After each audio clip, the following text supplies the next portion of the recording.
भैया कितनी अच्छी दुकान है ये। भैया दिखाई नहीं देता क्या आप? अरे तुम्हें देखने आए क्या? गोवा जाना है, गोवा के कपड़े देखने हैं। अरे वो भाई साहब उन्हें क्या देख रहे हैं? वो वाली ड्रेस दिखाइए। कौन सी वाली? ये वाली? ये वाली नहीं, वो जो ऑरेंज के बगल वाली ना, वो वाली।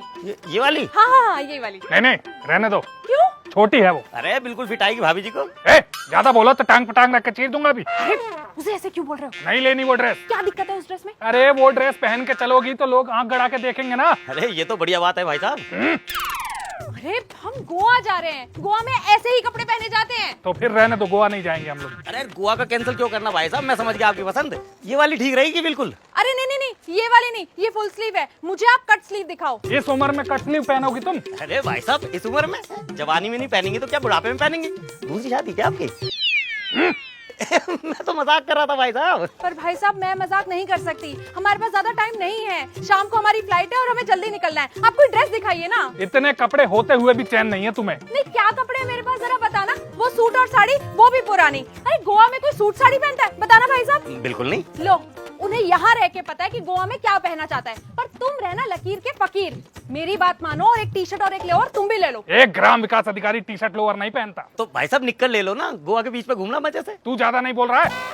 अरे वो सब छोड़ो भाई साहब, आप ये वाली ड्रेस दिखाओ। ये वाली? नहीं नहीं ये भी नहीं। क्यों? अब इसमें क्या दिक्कत है? कोई क्या कहेगा कि एक ग्राम विकास अधिकारी की बीवी छोटे कपड़े पहनती है? अरे गोवा में कैसे पता चलेगा कि तुम एक ग्राम विकास अधिकारी हो? एक ग्राम विकास अधिकारी को सब जगह जानते हैं। वैसे भाई साहब आप करते क्या हैं? मैं एक ग्राम विकास अधिकारी हूँ, 55,000 कमाता हूँ, टाटा सोमो से चलता हूँ, दफ्तर में लोग सर कांपते हैं मुझसे। बात कर रहे थे गोवा की, ये भैया तक तो जानते नहीं है तुम्हें। नहीं अब जान गया ना मैं भाई साहब को। अब जान गया तो ये समझ ले कि छोटी ड्रेस नहीं लेनी हमें। तुम्हारे कहने से होगा क्या? मैं छोटी ड्रेस लेने आई हूँ तो छोटी ड्रेस लेके ही जाऊंगी। अरे भाई साहब अगर इतना जिद कर रही है भाभी जी तो दिलवा दो ना एक। ठीक है ले लो छोटी ड्रेस, लेकिन मेरे साथ एक भी फोटो नहीं खिंचवाओगी तुम। देख रहे हो भाई साहब, एक जंजाल खत्म नहीं हुआ था कि इस आदमी ने मुझे दूसरे में अटका दिया। अब आप बताइए, एक बीवी अपने पति के साथ फोटो नहीं खिंचवाएगी तो किसके साथ खिंचवाएगी? बात तो बिल्कुल सही है आपकी। तो क्या मैं गलत हूँ? नहीं भाई साहब आप तो गलत हो ही नहीं सकते। अरे ये सब छोड़ो भाई साहब, आप इसे फाइनल करो। सोच लो।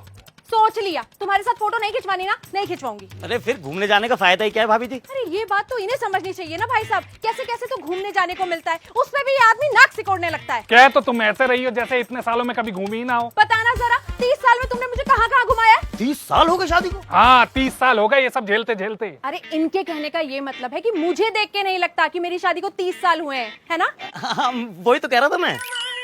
अब आप बताओ भैया, अब मैं इतनी सुंदर हूँ तो इसमें मेरी कोई गलती है? नहीं इसमें तो भगवान की गलती है, मतलब भगवान का करिश्मा है। सुन लो, हाँ तो रहो इसी करिश्मे के साथ, लेकिन एक बात ध्यान रख लो, मैं ये ड्रेस नहीं दिलवाऊंगा, मतलब नहीं दिलवाऊंगा। ये तुम्हारी जिद है? हाँ ये मेरी जिद है। तो मेरी भी जिद है। मैं यही कपड़े पहन के गोवा में घूमूंगी और चीख चीख के सबको बताऊंगी कि मैं एक ग्राम विकास अधिकारी की बीवी हूँ। अरे जाओ जो मन करे वो करो तुम, लेकिन एक बात ध्यान रखना, अगर अरे चुप करो यार, मेरी दुकान को मच्छी बाजार बना के रख दिया। और भाभी जी कान खोल के सुन लो, कोई ड्रेस नहीं है मेरे पास, अगली दुकान पे जाओ। अरे ये है तो सही। ये सारी की सारी ड्रेस बिक गई है, एक भी ड्रेस नहीं है मेरे पास। और आपको बेच के इस आदमी से सींग खाने क्या मैंने? मैं पहले ही कह रही थी कि मेरे साथ बाजार मत चलो, पर नहीं, जब तक तुम मेरा कोई काम ना अटका दो ना, चैन नहीं मिलता तुम्हें। अब ये बकवास बंद करो, 2 घंटे पहले वहाँ एयरपोर्ट पहुँचना है, लेकिन तुम्हारा ये बाजार नहीं खत्म हो रहा। तुम जाओ, मुझे जब आना होगा ना मैं आ जाऊंगी। 100 जोड़ी कपड़े पड़े हैं घर पे, लेकिन कपड़े ही खरीदते रहना बस तुम। अरे भाई साहब उन्हें क्या देख रहे हैं, आप जल्दी से ड्रेस पैक कर दीजिए ना। अरे दिमाग चकरा गया तुम्हारे चक्कर में मेरा। ऐसे आदमी को मार्केट में लेके मत घुमा करो। अरे भैया आपका तो आज पाला पड़ा है, सोचिए मैं पिछले 30 साल से झेल रही हूँ इस आदमी को। हाँ कहाँ पैसे? अरे पैसे तो भाई साहब वो ले गए ना, अब बस जैसे ही मार्केट से वापस आते हैं आपको पैसे दे देंगे। भाग के जाओ, पैसे लेकर आओ। 3500 रुपए की ड्रेस है ये। ऐसा है तो रखो अपने पास ड्रेस, मुझे नहीं चाहिए। इतनी बड़ी दुकान चला रहे हो, एक खरीदार पे विश्वास नहीं है क्या? और तुम हमेशा मेरी बेइज्जती करवाना, कभी पैसे मत देना मुझे। चले गए हो, कहाँ हो? अरे यार दिमाग का दही कर दिया इन्होंने। छोटो, अरे छोटो जल्दी आ यार, चक्कर आ रहे, मैं लेट न जा रहा हूँ। दुकान संभाल।